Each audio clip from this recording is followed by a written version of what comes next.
रजीम change के बाद अफगान शहरी को इमरान खान को रस्ते से हटाने का टास्क दिया गया। रहनुमा पीटीआई मुराद सईद का बड़ा दावा। कहा रजीम चेंज ऑपरेशन के बाद एक अफगान शहरी को इमरान खान को रस्ते से हटाने का टास्क दिया गया। पख्तूनख्वा पुलिस और सीटीडी ने कार्रवाई करके गिरफ्तार किया। मौसूफ के पास सरहद के दोनों तरफ जो अहम जिम्मेदारियां थी और अवाम में जो उनका प्रोफाइल था वो तो तफ्तीशनाक था ही। उनकी गिरफ्तारी का मकाम और उनको छुड़वाने के लिए जिस सतह पर कोशिशें की गई वो तफसीलात और भी होलनाक थी। इमरान खान पूरे पाकिस्तान में जलसे कर रहे थे। इतला मसूल हुई कि इमरान खान के हेलीकॉप्टर को निशाना बनाने का टास्क दिया गया है। बर वक्त इतला मिलने पर प्लान नाकाम हुआ। जिस शख्स को ये टास्क सौंपा गया था मौसूफ डबल एजेंट थे। दिलचस्प बात यह है कि कुछ ही अरसा बाद एक पड़ोसी मुल्क में एक ऐसे हमले में उनकी हलाकत हो गई जिसकी जिम्मेदारी दोनों जानिब से कबूल की गई। फिर वो दिन सबको याद ही होगा जब खान साहब के हेलीकॉप्टर की क्रैश लैंडिंग हुई थी। मालूम हुआ हेलीकॉप्टर में गलत फ्यूल डलवाया गया था। बताया गया तहकीकात में कुछ नहीं निकला क्योंकि फ्यूल डलवाना जिनकी जिम्मेदारी है रिपोर्ट भी उन्हीं ने मुरतब करनी थी। पंजाब में एक जलसे से वापसी पर इस बात पर इसरार किया कि खान साहब एक मखसूस गाड़ी में सफर करें और सफर के आगाज के कुछ ही देर बाद गाड़ी में आग भड़क उठी। दिलचस्प बात यह है कि इस वाक़े की तहकीकात में कुछ खास नहीं निकला। वजीराबाद हमले के मुहर्रकात और उसके पहले के वाक़यात तो सबके सामने ही हैं। कैसे तौहीन मजहब का बयानिया बनाया गया, जैसे टाउट साफियों के अलावा नेशनल टीवी पर भी चलाया गया और फिर मजहबी जनूनी ने इमरान खान पर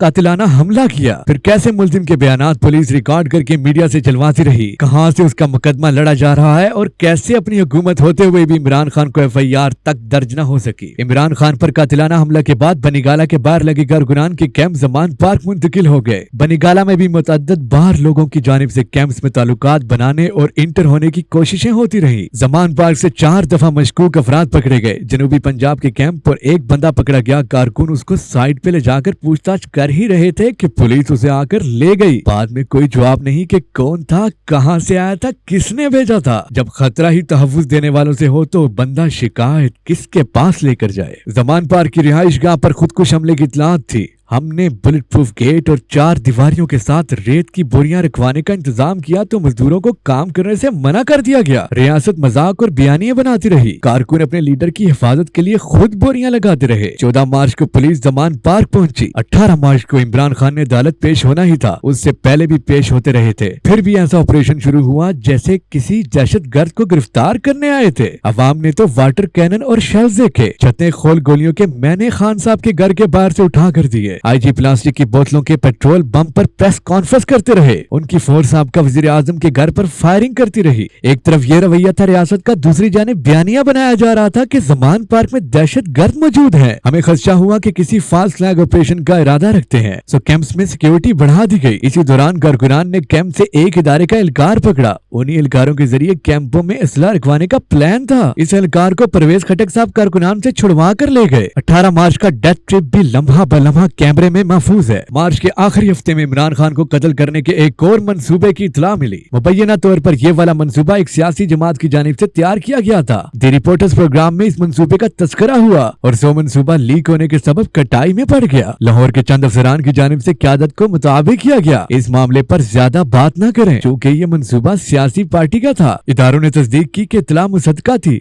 लेकिन तहकीकात की बेशराफ से आगाह नहीं किया। इमरान खान की अदालती पेशियों और रैलियों के दौरान जैसा रवैया रियासती इदारों की जानिब से रखा गया, जैसे उनकी सिक्योरिटी वापस ली गई और हमारी जाती सिक्योरिटी के निजाम को भी बार बार मफलूज किया गया, जैसे हमारे सिक्योरिटी पर मामूर लोगों को बार बार उठाया जाता रहा। ये सब वाकयात एक ही कहानी सुनाते हैं। अगस्त 2023 से इमरान खान रियासती तहवील में है और अब जबकि बुशरा बीबी के टेस्ट के इतनी ताखीर के बावजूद वाजिया है कि उनके खाने में कोई ऐसी शय मिलाई गई है जिससे उनकी सेहत पर बुरा असर पड़ा है और ऐन मुमकिन ये है कि असरात आने वाले दिनों में उनकी जिंदगी के लिए मुअज्जर साबित होंगे। इमरान खान की जिंदगी को लहे खतरात के हवाले से कोई दो राय नहीं रह जानी चाहिए। हम देख रहे हैं कि कैसे रोजाना कुछ टाउट्स के जरिए लपेट लपाट कर धमकियां दी जाती हैं, तो कैसे ही उन्हीं और इन्हीं जैसे दीगर टाउट्स की जानिब से उनके और बुशरा बीबी की जिंदगी के लहे खतरात के हवाले से भी बयानिया बनाया जाता है। मकसद एक है, अवाम को कंफ्यूजन में रखकर अपना मकसद पूरा करना। मैं अपने दोस्तों से भी कहना चाहता हूँ कि बयानियों और तशरीहात में उलझने और अपने आज की फिक्र में रहने की बजाय ब्रॉडर पिक्चर पर नजर रखें। अवाम का मफाद वतन के साथ वफादार दुनियादारी अगर किसी की सियासत को तरजीह नहीं भी है तो याद रखिए उन फैमिली इंटरप्राइजेज में आपकी कोई गुंजाइश नहीं है। हम और आज आप जो भी हैं और कल अगर किसी भी मकाम तक पहुंच सकते हैं तो इसका दारोमदार सिर्फ इमरान खान के नजरिए पर है। इमरान खान के नाहक कैद, उनकी जिंदगी का लाहक खतरात का जिक्र करें, उनके तहफ्फुज का सवाल उठाएं। इमरान खान और बुशरा बीबी रियासती तहवील में है। बनीगाना से लेकर अडियाना तक का कंट्रोल ISI के पास है। मैं साफ और वाज़ेह अल्फाज में एक मर्तबा फिर दोहराता हूँ, जंगल का बादशाह इमरान खान को खत्म करने का आदा कर चुका है। अवामी रिएक्शन के पेश नजरिया मंसूबा स्लो पॉइजनिंग के जरिए भी अमल में लाया जा सकता है, जिससे उनकी तबीयत बदतरजी बिगड़ना शुरू होगी। तासुर ये दिया जाएगा कि इमरान खान डिप्रेशन का शिकार थे और उस सबब खुदा न खास्ता हरकतें कल बंद होने से हलाक हुए या खुदकुशी करने पर मजबूर हुए। बाहर तो इस मंसूबे पर अमल दरामद मुतअद्दिद मर्तबा करने की कोशिश की जा चुकी है और किसी को इस मामले में कोई गुमान नहीं रहना चाहिए कि कोशिश जारी रहेगी।